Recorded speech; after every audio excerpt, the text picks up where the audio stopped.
ഈ വരുന്ന നിയമസഭാ തെരഞ്ഞെടുപ്പിന് മുമ്പേ മുന്നണി മാറ്റ ചർച്ചകളൊക്കെ ആരംഭിച്ചിട്ടുണ്ട്. നമ്മുടെ കാഴ്ചപ്പാടിൽ ജോസ് കെ മാണി ഇപ്പം മുന്നണി മാറി അങ്ങോട്ട് പോകും എന്നുള്ളതാണ് വലിയ ചർച്ച നടക്കുന്നത്. പക്ഷേ UDF-നെ പ്രതിസന്ധിയിലാക്കിയിട്ട് RSP പിളരാൻ പോകുന്നു എന്നുള്ളൊരു വാർത്തയുണ്ട്. അപ്പോൾ RSP പിളർന്ന് ഷിബു ബേബി ജോൺ LDF-ൻ്റെ ഭാഗമായിട്ട് കൊല്ലത്ത് മത്സരിക്കും എന്നുള്ളത്.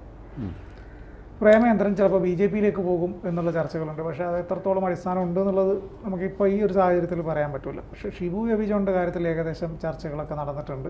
കൊല്ലത്ത് ഇനി മുകേഷ് മത്സരിക്കാൻ സാധ്യത കുറവാണ്. അപ്പോൾ മുകേഷ് മത്സരിക്കാത്തിടത്തോളം അവിടെ LDF-ന് വേറൊരു ശക്തനായ ഒരു കാൻഡിഡേറ്റ് വേണം. അപ്പോൾ ഷിബു ബേബി ജോൺ ആണെങ്കിൽ നിഷ്പ്രയാസം അവിടെ ജയിക്കുകയും ചെയ്യും. തീർച്ചയായിട്ടും. അതായത് RSP ഇപ്പോൾ കൊല്ലത്ത് പിളരുന്നു എന്നുള്ള വാർത്തകൾ. ഷിബു ബേബി ജോൺ UDF നിന്ന സമയത്ത് പ്രേമേന്ദ്രനൊക്കെ LDF-ലായിരുന്നു RSP-യുടെ. അപ്പോൾ വീണ്ടും പുതിയൊരു ചുവടുമാറ്റത്തിലേക്ക് എത്തുകയാണ്. കാരണം ഷിബു ബേബി ജോൺ ഇടതുപാളയത്തിലേക്ക് എത്തുന്നു എന്നുള്ള വാർത്തകളാണ് കിട്ടുന്നത്. കാരണം ഷിബു ബേബി ജോണിനെ സംബന്ധിച്ച് കഴിഞ്ഞ പ്രാവശ്യം ചവറയിൽ വളരെ തുച്ഛമായ വോട്ടുകൾക്കാണ് അദ്ദേഹം പരാജയപ്പെട്ടത്. 1800 വോട്ടുകൾക്കാണ് സുജിത്ത് വിജയൻപിള്ള ജയിക്കുന്നത്. സ്വാഭാവികമായിട്ട് അവിടെ BJP ഒരു C ക്ലാസ് മണ്ഡലമായിരുന്നു. അവിടെ വിവേക് ഗോപൻ എന്ന് പറഞ്ഞ സീരിയൽ നടനെ ഇറക്കിക്കൊണ്ട് അന്ന് BJP ഒരുപാട് വോട്ട് പിടിക്കുന്ന സാഹചര്യമുണ്ടായി. അത് UDF-ൻ്റെ വോട്ടുകളാണ് അന്ന് BJP-ക്ക് പോയത്. അപ്പോൾ അത് ഷിബു ബേബി ജോണിൻ്റെ പരാജയത്തിന് കാരണമായി. ഷിബു ബേബി ജോണിനെ സംബന്ധിച്ചിടത്തോളം ഇനി അവിടെ സുജിത്ത് വിജയൻപിള്ള അദ്ദേഹം അവിടെ തട്ടകമാക്കി മാറ്റിയിരിക്കുന്നു. അതുകൊണ്ട് തന്നെ ചവറ കേന്ദ്രീകരിച്ച് ഇനി മത്സരിച്ചാൽ വിജയിക്കുവാനുള്ള സാധ്യത വളരെ കുറവാണ്. അദ്ദേഹം ഷിബു ബേബി ജോണിൻ്റെ മുമ്പിലുള്ള ഏറ്റവും നല്ലൊരു വഴി ഇത് തന്നെയാണ്, LDF-ലേക്ക് വരിക എന്നുള്ളത്. കാരണം മുകേഷിനെ സംബന്ധിച്ചിടത്തോളം LDF-ൻ്റെ നിയമം അനുസരിച്ച് 2 തവണയായി. അതുമാത്രമല്ല മുകേഷിൻ്റെ ഇത്രയും കാലത്തെ പ്രവർത്തനവും എല്ലാം കൊണ്ട് പിണറായി വിജയനൊക്കെ മനസ്സിലായി കഴിഞ്ഞു. ഇനി മുകേഷിനെ നിർത്തിയിട്ട് കാര്യമില്ല. കാരണം മണ്ഡലത്തിലൊരു വികസനവുമില്ല, അവിടെ തന്നെ MLA കാണാനില്ലെന്ന് പറഞ്ഞ് അവിടെ ബോർഡുകൾ വരുന്ന നല്ല മതിപ്പാണ്. സ്വാഭാവികമായും മുകേഷിനെ ഇത്തവണ സീറ്റ് കൊടുക്കില്ല. PK ഗുരുദാസിന് ശേഷമാണ് മുകേഷിന് അവിടെ സീറ്റ് ലഭിക്കുന്നത്. എന്തോ ബിന്ദു കൃഷ്ണയുടെ ഈ കോൺഗ്രസ്സിലുള്ള പടലപ്പിണക്കങ്ങളും അതോടൊപ്പം തന്നെ കോൺഗ്രസ്സിലെ ഗ്രൂപ്പ് കളിയുടെ ഭാഗമായിട്ടാണ് ബിന്ദു കൃഷ്ണ കഴിഞ്ഞവണ പരാജയപ്പെട്ടത്. കാരണം സൂരജ് രവിയായിരുന്നു ആദ്യം മുകേഷിന് എതിരാളി. സൂരജ് രവിക്ക് കഴിഞ്ഞ തവണ സൂരജ് രവി എന്ന് പറയുന്നത് VM സുധീരൻ്റെ ആളാണ്. കാരണം ഓരോരുത്തർക്കും ഓരോരുത്തർ ഉണ്ടല്ലോ, കോൺഗ്രസ്സിലെ ഓരോ നേതാക്കൾക്കും ഓരോരുത്തരുണ്ടാവും. അതുപോലെ VM സുധീരൻ്റെ ഏറ്റവും വിശ്വസ്തനായ ആളാണ് സൂരജ് രവി, തോപ്പിൽ രവിയുടെ മകനാണ്. അപ്പോൾ അദ്ദേഹം ഈ പറഞ്ഞതുപോലെ അദ്ദേഹം മത്സരിച്ച് പരാജയപ്പെട്ടു. അപ്പോൾ അടുത്ത തവണ അദ്ദേഹം സീറ്റ് പ്രതീക്ഷിച്ചു. അപ്പോഴാണ് ബിന്ദു കൃഷ്ണ അവിടെ കരഞ്ഞ് സീറ്റ് വാങ്ങിയത്. വിശ്വനാഥനായിരുന്നു ആദ്യം സീറ്റ് ഉദ്ദേശിച്ചിരുന്നത്. പക്ഷേ കോൺഗ്രസ് ബിന്ദു കൃഷ്ണയെ അവിടെ ഏൽപ്പിക്കുകയായിരുന്നു. പക്ഷേ ബിന്ദു കൃഷ്ണ ഈ പറഞ്ഞതുപോലെ സൂരജ് രവിയുടെ ഏകദേശം 2000-ഓളം വോട്ടുകൾ, കുടുംബങ്ങളുടെ വോട്ടുകളും സുഹൃത്തുക്കളുടെ വോട്ടുകളും എല്ലാം മാറ്റി. അതോടൊപ്പം തന്നെ ഒരു സൈഡിലൂടെ ശൂർനാട് രാജശേഖരൻ പാലം വലിച്ചതോടെയാണ് ബിന്ദു കൃഷ്ണ പരാജയം. അതായത് CPM-ൻ്റെ വോട്ടുകൾ കൊണ്ടല്ല, കോൺഗ്രസ് തന്നെയാണ് ബിന്ദു കൃഷ്ണയെ പരാജയപ്പെടുത്തിയത്. അപ്പോൾ സ്വാഭാവികമായും ഇത്തവണ മുകേഷ് അല്ല, പകരം ഗുരുദാസൻ അനാരോഗ്യമാണ്, അല്ലെങ്കിലും പ്രായം കടന്നുപോയി. ഇനി ചിന്താചരമായിരിക്കും. ചിന്താചരമാണെങ്കിൽ പിന്നെ നമുക്ക് വോട്ട് എണ്ണേണ്ട ആവശ്യം പോലും ഇല്ല. കാരണം ബിന്ദു കൃഷ്ണ വോട്ട് എണ്ണുന്നതിന് മുമ്പ് തന്നെ വിജയിക്കും. അപ്പോൾ അതുകൊണ്ട് ഈ പറഞ്ഞതുപോലെ LDF-ഉം ഈ ഒരു കളം മാറി ചവിട്ടും. ഈ ഷിബു ബേബി ജോണിനെ സംബന്ധിച്ചിടത്തോളം ഈ പറഞ്ഞതുപോലെ കൊല്ലത്ത് വന്നാൽ ജയിക്കാനുള്ള സാധ്യത വളരെ കൂടുതലാണ്. കാരണം അദ്ദേഹത്തിൻ്റെ പിതാവിൻ്റെ മണ്ഡലത്തിലുള്ള സാന്നിധ്യം, അതോടൊപ്പം തന്നെ RSP കൊല്ലത്തുണ്ടാക്കിയിട്ടുള്ള, അല്ലെങ്കിൽ RSPയുടെ ഒരു മണ്ണാണ് കൊല്ലം എന്ന് പറയുന്നത്. അപ്പോൾ അതുകൊണ്ട് തന്നെ ആ ഒരു RSP സംബന്ധിച്ചിടത്തോളം ചവറ മുതൽ ചവറ വരാന്നല്ലേ അവരെ പറയുന്നത്. അല്ല, അത് ഇപ്പോഴാണ് പൊതുവെ അങ്ങനെ വരുന്നത്. പ്രേമേന്ദ്രൻ എപ്പോഴും RSP സ്ഥാനാർത്ഥിയായിട്ട് തന്നെയാണല്ലോ ലോക്സഭയിൽ മത്സരിക്കുന്നത്. അല്ല, പിന്നെ ഈ ഷിബു ബേബി ജോൺ, പ്രേമേന്ദ്രൻ, ഇതിനപ്പുറം ഈ RSP ഉണ്ടോ? അസീസ് ഉണ്ടായിരുന്നു. പിന്നെ വേറൊരാളുണ്ട്, ബാബു ദിവാരൻ. അദ്ദേഹം തൊഴിൽ മന്ത്രിയായിട്ടിരുന്ന സമയത്ത് അദ്ദേഹത്തിന് ആർക്കും തൊഴിൽ കൊടുക്കാൻ പറ്റിയില്ലെന്നുള്ളത്, അദ്ദേഹത്തിന് പോലും തൊഴിൽ കിട്ടിയില്ലെന്നുള്ളതാണ് യാഥാർത്ഥ്യം. അപ്പോൾ ഈ പറഞ്ഞതുപോലെ ബാബു ദിവാരനുണ്ട്. ബാബു ദിവാരനാണ് കഴിഞ്ഞ നൗഷാദ് MLA-ക്കെതിരെ ഇരവിപുരത്ത് മത്സരിച്ചത്. അല്ല, ഞാൻ വേറെ കാര്യം ചോദിക്കട്ടെ. ഈ RSP എന്ന് പറഞ്ഞപ്പോൾ പറഞ്ഞു പ്രേമേന്ദ്രൻ ജയിച്ചു എന്ന് പറഞ്ഞു. അത് പ്രേമേന്ദ്രൻ RSP ആയതുകൊണ്ട് ജയിച്ചതല്ല, അല്ല, പാർലമെന്റ് റെക്കോർഡ് ഏറ്റവും കൂടുതൽ ഡിബേറ്റുകളിൽ പങ്കെടുക്കുന്ന ഒരാളെന്ന നിലയിൽ മികച്ച പ്രേമേന്ദ്രനിലേക്ക് വന്ന മറ്റൊരു കാര്യം, പ്രേമേന്ദ്രൻ ഒരു പക്ഷേ BJP-യിലേക്ക് പോയിക്കൂടാകില്ല. കാരണം പ്രേമേന്ദ്രന് നല്ല ഓഫറുണ്ട്. അദ്ദേഹം BJP-യിൽ പോയാൽ ഈ പറഞ്ഞ പോലെ ശശി തരൂരിനെ പോലെ വളരെ പ്രഗത്ഭനായ പാർലമെന്റ് റെക്കോർഡുകളുള്ളൊരു മനുഷ്യനാണ്.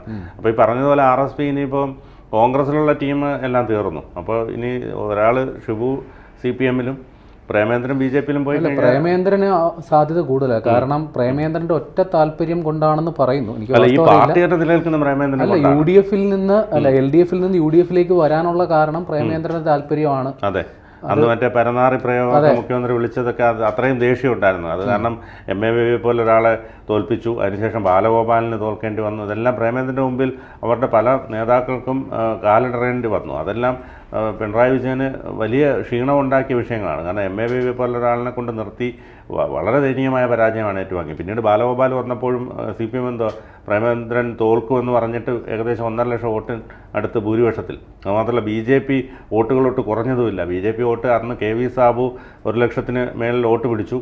അതിനുശേഷം വന്ന കൃഷ്ണകുമാർ 1.5 ലക്ഷം വോട്ട് പിടിച്ചു. കഴിഞ്ഞ ലോക്സഭാ തെരഞ്ഞെടുപ്പിന്റെ പ്രചരണ വേളയിൽ പ്രേമേന്ദ്രനെതിരെ ഉണ്ടായിരുന്ന ഏറ്റവും വലിയ ആക്ഷേപം ഇദ്ദേഹം ജയിച്ചാലും BJP-യിലേക്ക് പോകും എന്ന് പറഞ്ഞുകൊണ്ടായിരുന്നു. അതെ അതെ, കാര്യം BJP അനുകൂല നിലപാടുകൾ BJP എപ്പോഴും ദുർബല സ്ഥാനാർത്ഥികളെ നിർത്തുമെന്ന് പറഞ്ഞു. പക്ഷേ BJP ആദ്യം നടത്തിയ KV സാബു ന്യൂനപക്ഷ കമ്മീഷൻ്റെയൊക്കെ ഭാരവാഹിത്വം വഹിച്ചിട്ടുള്ളതാണ്. KV സാബു 1 ലക്ഷത്തിന് മുകളിൽ വോട്ട് പിടിച്ചു.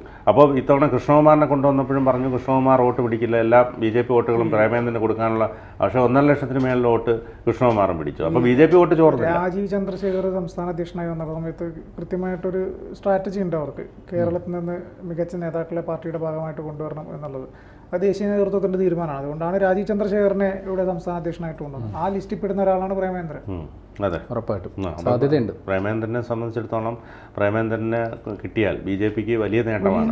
വലിയ നേട്ടം. അല്ല, ഇനി ഈ വരുന്ന നിയമസഭാ തെരഞ്ഞെടുപ്പിൽ ഈ UDF-ലാണല്ലോ, പ്രത്യേകിച്ച് കോൺഗ്രസിലാണ് അസംതൃപ്തരുടെ വലിയ നിരയുണ്ടാകുന്നത്. പരസ്യ പ്രതികരണമൊക്കെ ഏറ്റവും കൂടുതൽ നടക്കുന്നത് കോൺഗ്രസിലാണ്.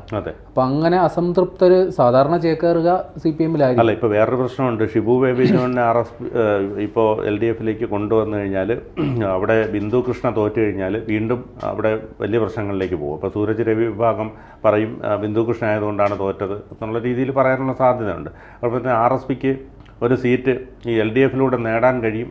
ഷിബു ബേബി ജോണിന് ഒരു മൂന്നാമതൊരു ഭരണം പിണറായി സർക്കാരിൻ്റെ തന്നെ വന്നു കഴിഞ്ഞാൽ ഷിബു ബേബി മന്ത്രിയാണ്.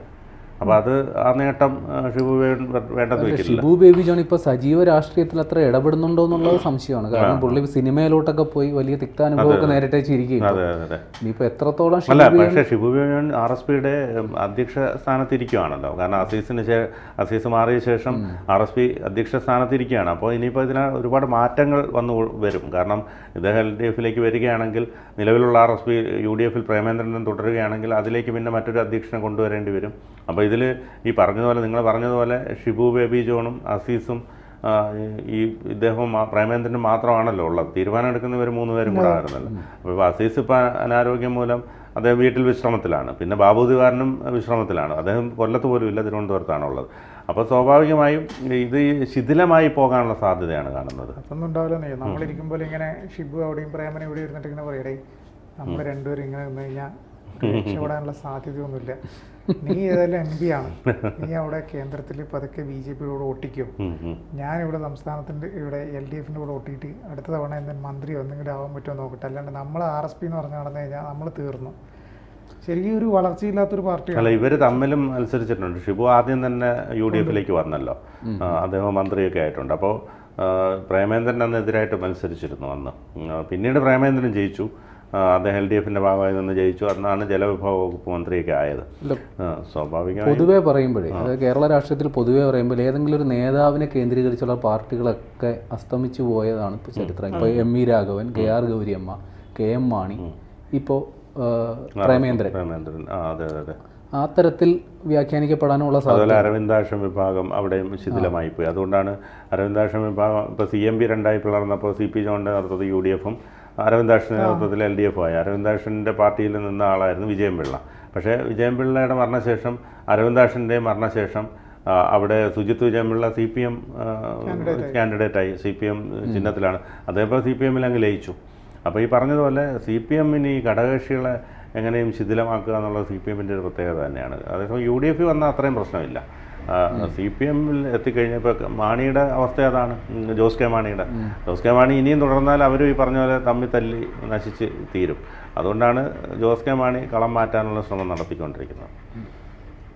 കൂടുതൽ വാർത്തകളും വിശേഷങ്ങളും നിങ്ങളിലേക്ക് എത്താൻ ABC മലയാളം സബ്സ്ക്രൈബ് ചെയ്യുക, ബെൽ ബട്ടണും അമർത്തുക.